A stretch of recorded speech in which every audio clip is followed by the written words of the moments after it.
Hi friends, आप लोग कैसे हैं।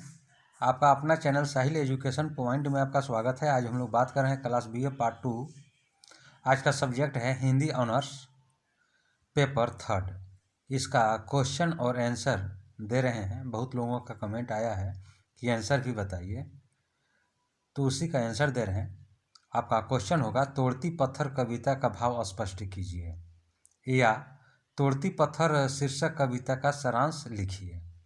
तो इसका आंसर जो आपको दिखाई पड़ रहा है, तोड़ती पत्थर शीर्षक कविता छायावादी एवं प्रगतिवादी विचारधारा के धनी कवि सूर्यकांत त्रिपाठी निराला जी की रचना है।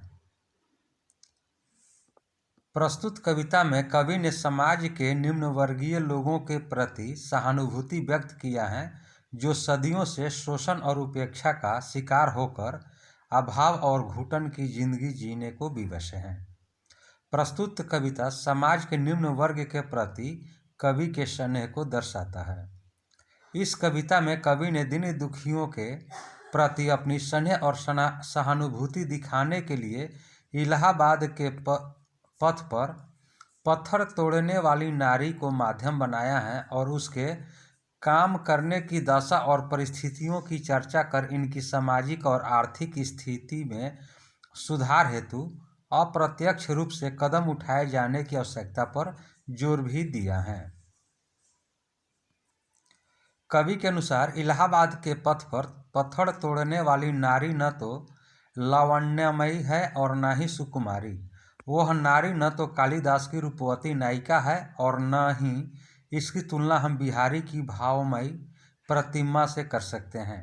यह उपेक्षित, शोषित, सांवली तन वाली एक निम्न वर्गीय नारी है, जो कालिदास और बिहारी की नायिका की तरह प्रेम की भूख से नहीं बल्कि पेट की भूख से बेचैन और पीड़ित है।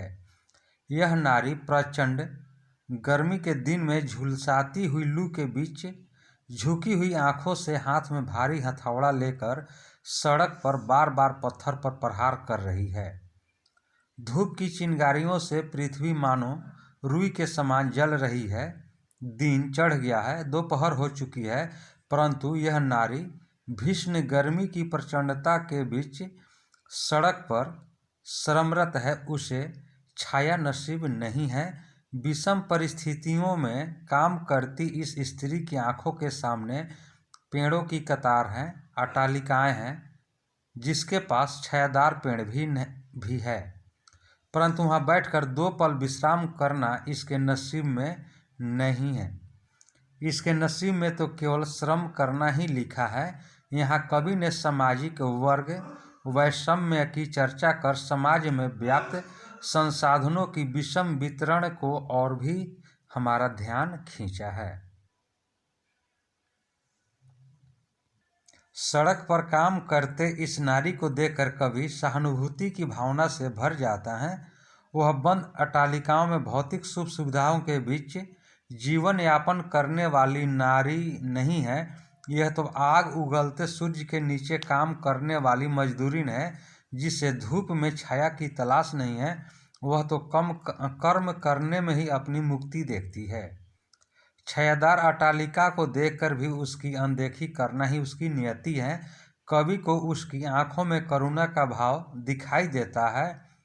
कवि उसकी आंखों की भाषा पढ़कर उसके मन की गहराई का पता लगाना चाहता है, परंतु वह नारी कवि को अपनी ओर देखते पाकर सहसा सजगता से कांप उठती है।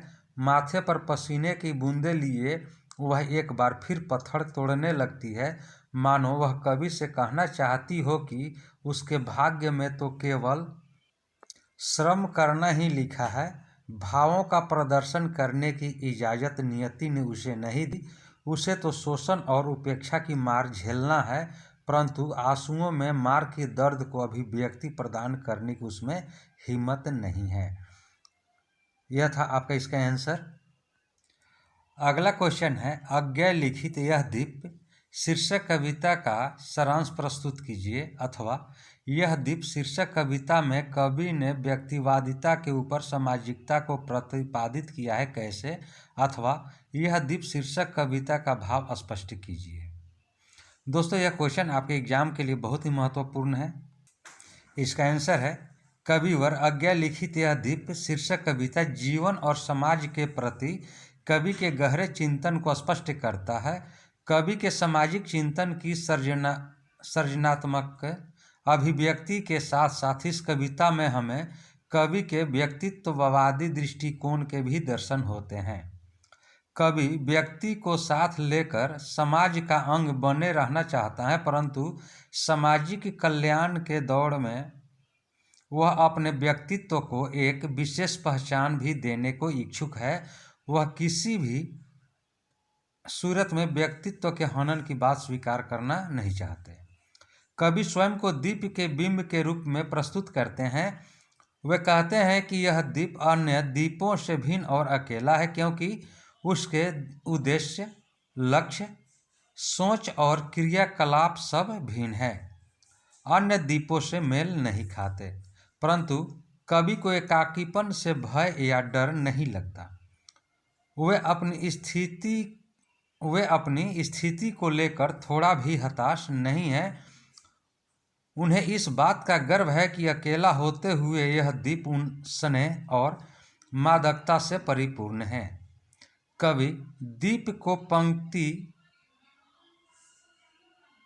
में स्थान देने का आग्रह करते हैं, क्योंकि वह व्यक्तिगत प्रगति के सहज चक्र में सामुदायिक प्रगति को महत्व देना चाहते हैं।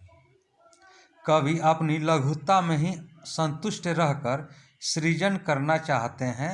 अगर वे समुदाय का हिस्सा बन जाएगा तो उसका स्वयं का व्यक्तित्व महत्वहीन हो जाएगा।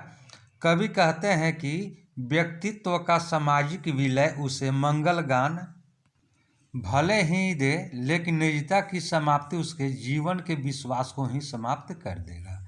लघु होने का एहसास विश्वास को प्रबल संबल प्रदान भले ही न करे, परंतु इसका न टूटना तय है।